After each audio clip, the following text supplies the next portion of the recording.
What is up, y'all? Welcome back to my channel, and if you're new, my name is Lex and thank you for clicking on today's video. Today, you guys, I have a perfume declutter. I've basically been accumulating a lot more fragrances than I have been emptying and wearing in the past few months. So I do have some perfume hauls that I still have to do, in which in some of those perfume hauls, I also have things that I need to declutter, but I wanted to do the hauls first, give you guys my thoughts on those fragrances before I do the declutter. So this declutter is just some things that over the last few months I have realized did not work out for me. Some of these are Middle Eastern, some of these are designer, things like that. So if you guys are interested in seeing which fragrances I will be decluttering, then let's go ahead and jump right into it. But first, please make sure you are subscribed to my channel.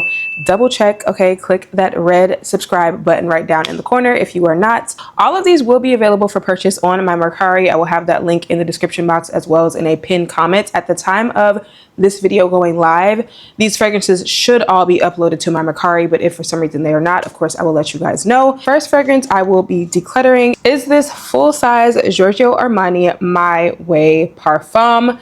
This is probably the strongest, most intense, longest lasting of all of the My Ways. And when I first picked this up, y'all, I really loved it. And even now, I still really love how this smells. But I just found that during winter season, which is when I was hoping I would wear this, I literally reached for it maybe once or twice and just never got around to wearing it. And even now when I smell it, this gives me fall, winter vibes. And I just feel like I would rather go ahead and declutter this and let somebody else enjoy it, because I also don't see myself reaching for this much this fall and winter either. I feel like there's going to be new things I'm going to want to try, and I'm kind of in the mindset now that if I haven't reached for it in the last year or since I've purchased it, I really need to go ahead and let it go, because that just means I don't love it as much as I thought. So while this smells incredible, if you love the original My Way DNA, this is basically that on steroids. Rich, very tuberose heavy, okay? So you have to love your tuberose, but it's still very sweet in a way. It's a little musky, a little woody. It's a very mature fragrance, or for someone sophisticated who knows what they like. So if you like this type of scent DNA, it's absolutely gorgeous. This is a 100 ml bottle, so you will be getting this for a steal. While I love how it smells, it just doesn't really reflect me and the type of fragrances that I wear lately. So I'm going to go ahead and let this one go. Okay, y'all. Now this next one is also one that I have reviewed in a Middle Eastern haul, as well as a Middle Eastern fragrance update video, where I basically give you guys my thoughts after it has sat as my collection for a bit. This is Infrad Lux by Zamea, and this is basically said to be inspired by vanilla powder. When I first got this, I will say it has changed a bit since I first picked it up, and I did not like it at all when I first got it. It reminded me a lot of a Latafa fragrance called Oud Lodge that I just could not stand. This has just a very kind of Middle Eastern sweet resinous feel to it. I wouldn't say it's necessarily oud, but I believe there's Palo Santo, coconut, and caramel and vanilla in here. So it's definitely more of an oriental spicy vanilla with kind of a dry coconut, if that makes sense. Caramel has become a lot more pronounced since I've picked this up. So this is a nice fragrance. It's just something about the Palo Santo in here really does not work for me. And if I'm in the mood to wear something like this, I am probably going to reach for my Donna Karan Palo Santo in Cashmere. That fragrance is just perfectly done to me. And basically, this reminds me of that with something just a little bit more off-putting. But if you like vanilla powder, I have seen people who have reviewed this says it smells just like vanilla powder. And also, if you like Oud Lodge Fursan White, this is a very similar scent DNA to that. It just has an added caramel note, so it's a little bit more richer. So if you like that, you would probably enjoy this. But unfortunately for me, it's just not working, and I'm not forcing it. I'm going to let this one go. Also, the bottle is just like gorgeous, y'all. Like, that bottle is gorgeous. And speaking of Oud Lodge Fursan White, I will be decluttering this as well. So if you guys watch my Middle Eastern fragrance maceration update video, I told you guys that I have started to like this a little bit more since I first got it. But just like the Zamea Infrad Lux, I had similar feelings to this one when I first got it, and they are very similar. This basically smells just like that one, except without that caramel note. So it's more of a creamy vanilla coconut with a little bit of spice to it. But there again is something a little off-putting about this one that I just can't vibe with. The vanilla is not as smooth and sweet as I would like it to be, and it almost has something a little savory. Like, I don't know, something in here is just smelling almost a little salty or weird to me. And It smells really nice in the air when I catch whiffs of it, but when I smell it on myself and on my skin, I just don't really enjoy it on my skin, and I find myself having to force myself to wear it because so many people love this scent. But that just goes to show you guys, even us girlies in the fragrance world, something can be extremely, extremely hyped up. That does not mean we are all going to like it, and I feel that way about this one. It just smells very... It's a very Middle Eastern vanilla, let's put it that way, and not in a spicy, sweet way that I enjoy. So yeah, I will be letting this one go so someone else can hopefully enjoy this one, because it is still overall a very, very popular fragrance. It's just not for me. Now, this next one is one that I actually got for a gift, I want to say 2 Christmases ago, and this honestly was one of my most complimented perfumes from last year. So the fragrance itself is about halfway full. So you'll be getting a halfway full fragrance, but the travel size, which is refillable, is completely full. So you guys will be getting this Fenty Parfam. So I had such a journey with this scent, right? Because when I first ever smelled this, I was so excited to smell it when it first released, because in my mind, all of the previous Rihanna perfumes that came out, I loved. I was a huge fan of Rihanna's Nude, of Rebel Fleur. Like, so many of her perfumes reminded me of just my scent taste in my early perfume collecting era. So when the Fenty Parfum released, I was like, oh my God, this is going to be amazing. Like, this is around the time everybody was like, oh, you know, Killian's Love Don't Be Shy is Rihanna's like signature scent. So I'm thinking it's going to be super, super sweet and delicious. And the first ever time I sprayed this, I sprayed it on a tester strip, and I thought it literally smelled like cigarette butts and ashes. Like, that's literally what it smelled like to me. It did not blend well. It did not smell good at all.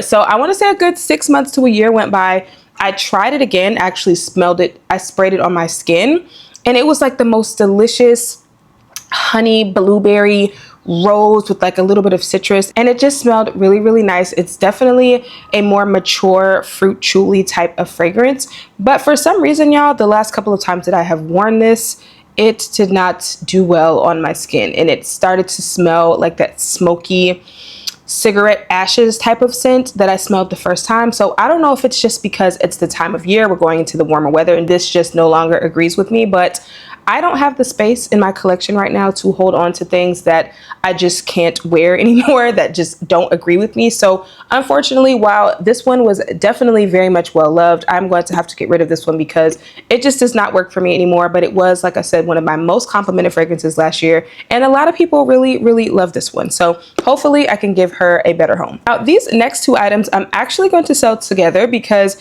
they actually remind me a lot of each other. But this is Commodities Book, and then also we have here Maison Louis Marie number 4. This is Bois de Balancourt. I know that was a lot.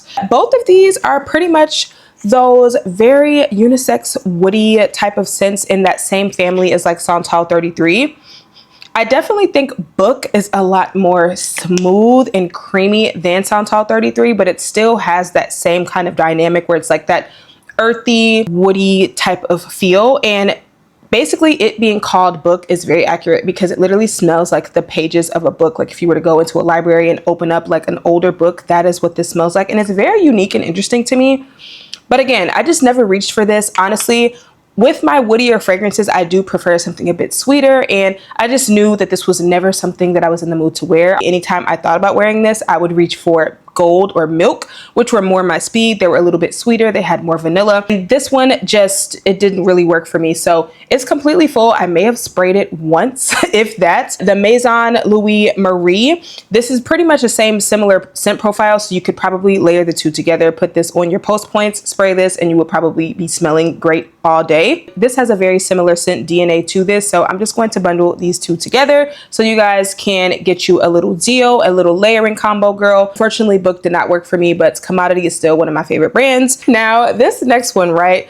I have already decluttered this and then at the last minute decided to keep this. If you guys have seen my declutter videos in the past, you may have already seen this in there, but I have decided to officially go ahead and part ways with this one because this is Latafa's Nasheit, and this is inspired by Nishane's Ani, which is a very spicy, slightly woody vanilla, and it smells so good, y'all. This is definitely 100% unisex. Even though it has the scent profile I just explained, it also has something a little citrusy in the dry down that reminds me a little bit of a spicier, woodier version of Dolce & Gabbana's Devotion. And I did wear this a little bit throughout the fall and winter last year, but the main reason why I decluttered it was because in the initial opening, this does give me a headache with how loud and spicy it is. And I just really have to pay attention to my body and my headaches and stuff a lot more now recently. So unfortunately, I love the scent and I was trying to find ways to wear it wouldn't irritate me, but I just could not get past the opening, and it was also very long lasting. So it just gave me a headache every time I wore it and I could not enjoy it anymore. So while I love the scent, unfortunately, she has to go as well. The next fragrance I will be decluttering is one that I feel like I may have mentioned on my channel once or twice, but honestly, I just have not worn this. It's literally been collecting dust and being pushed to the back of my fragrance tower. So I was like, girl, let's just go ahead and let her go. But this is Latafa's Kima. This is inspired by Carolina Herrera's Good Girl, except it's a lot more pear forward, a lot sweeter, a lot more fruity, and does not have as heavy of a coffee kind of spicy presence as Carolina Herrera's Good Girl. So if you felt like that was too much, this is definitely a slightly lighter, more fruit forward version of that. And it smells really, really nice. But I think for me, this just did not last on my skin. And I found that every time I wore it, I was just kind of like, okay, like I need to apply something else. So it's basically full. Again, I wore it maybe a handful of times and it just was not enough of a wow factor to me personally. I much rather prefer to wear Carolina Herrera's Good Girl,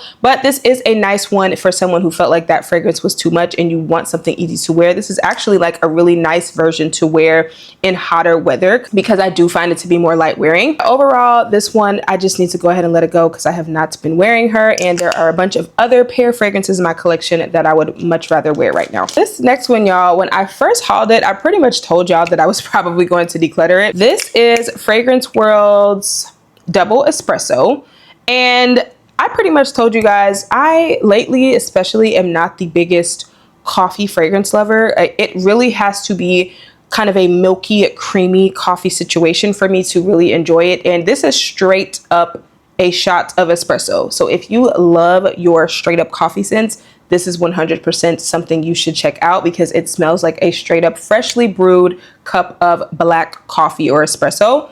And there's literally nothing else to it. I do feel like there's a little bit of a like slightly green note in here. I want to say there's like some sort of, I don't think it's barley, but there's some type of herb or something that's in here that also gives it something that smells and feels a little bit more like a fragrance and not just straight up coffee. But overall, this literally is about 90% a coffee fragrance. I just cannot get along with it, unfortunately, so I will be letting this one go. Last but not least for this declutter video, this is another one I pretty much told you guys I just did not like when I first got it. Even after the update video, I just could never get along with it, and that is Latafa's Mayar Natural Intense. This fragrance is supposed to be inspired by Aqua de Joya or Ocean de Joya, one of the Armani de Joya fragrances, and to me, I guess it kind of gives me a similar vibe to Aqua de Joya, but to me, this also has a salty fig note. And for me, fig is a very challenging note for me in some fragrances, to where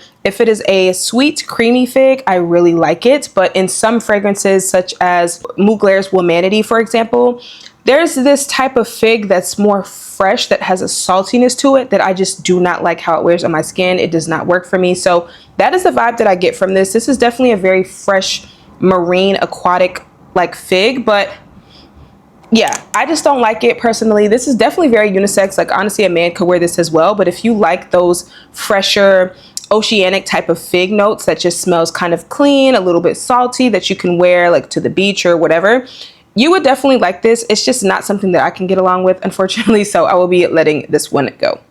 All right, you guys, that is it for this declutter video. I hope you guys enjoyed it. Like I said, I will have my Mercari linked in the description box if you guys are interested in shopping any of these fragrances. But that is it for today, and I will see you guys in my next video. Bye.